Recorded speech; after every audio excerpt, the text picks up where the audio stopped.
Oo nga po, Basileus yung mga bang itong itatahid po natin ngayong araw ay ang Luke chapter 2 verse 36 to 37.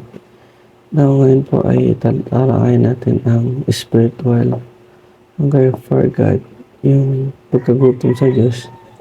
Ngayon po ay fasting, ngayon po ay nagko-fasting tayo. So, yung talata po natin na aralin natin ngayon ay ngayon ay si Hana. Sabi po dito sa Luke chapter 2 verse 36 to 37.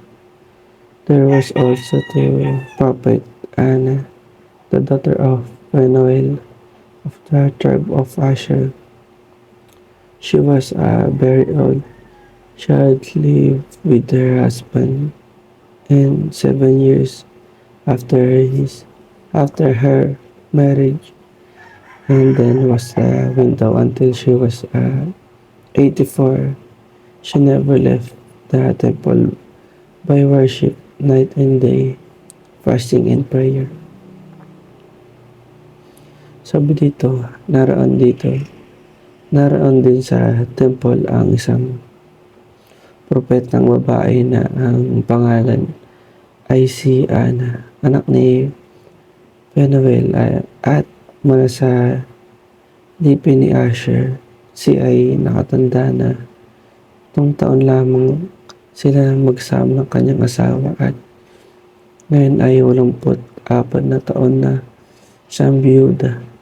Lagi siyang nasa templo at araw-gabi ay sumasamba siya sa Diyos sa pamamagitan ng pag-aayuno at pananalangin.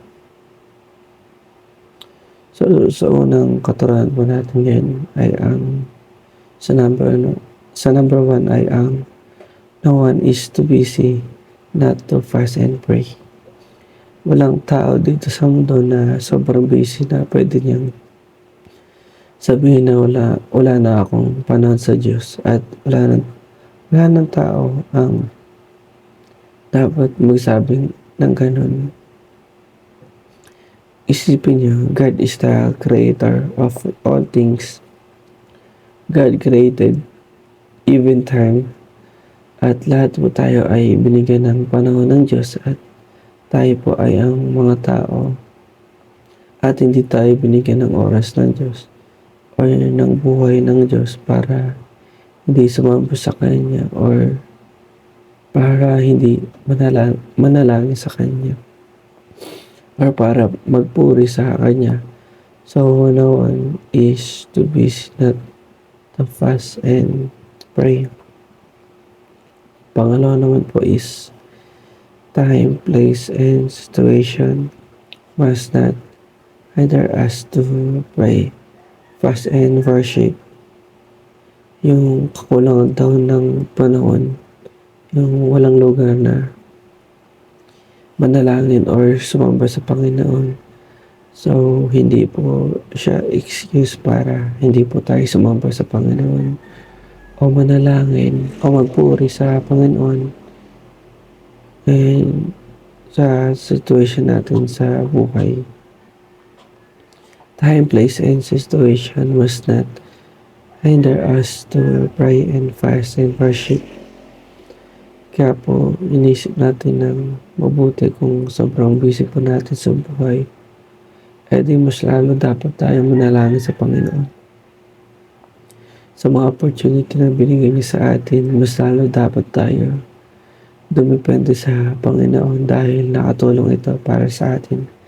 At mas madami ang responsibilidad at masyalo ang lumapit sa Panginoong Diyos para humingi ng tulong o para humingi ng gabay sa Diyos.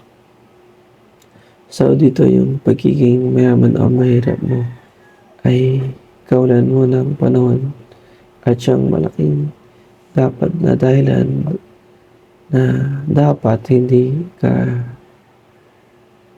na lumapit sa Diyos, or minsan kasi sa sobrang busy natin sa buhay ay nakakalimutan na natin magdasal o magpuri sa Kanya. Dapat meron din tayong oras or madaming oras para magsamba sa ating Panginoon or magpuri sa ating Panginoon. Dito natin mas malalawakan ang ating isip na mas madaming mailaan tayo sa oras sa ating Panginoon. Oras or magsamba sa ating Panginoon o kaya magpuri sa ating Panginoon. Yun lang po at maraming salamat.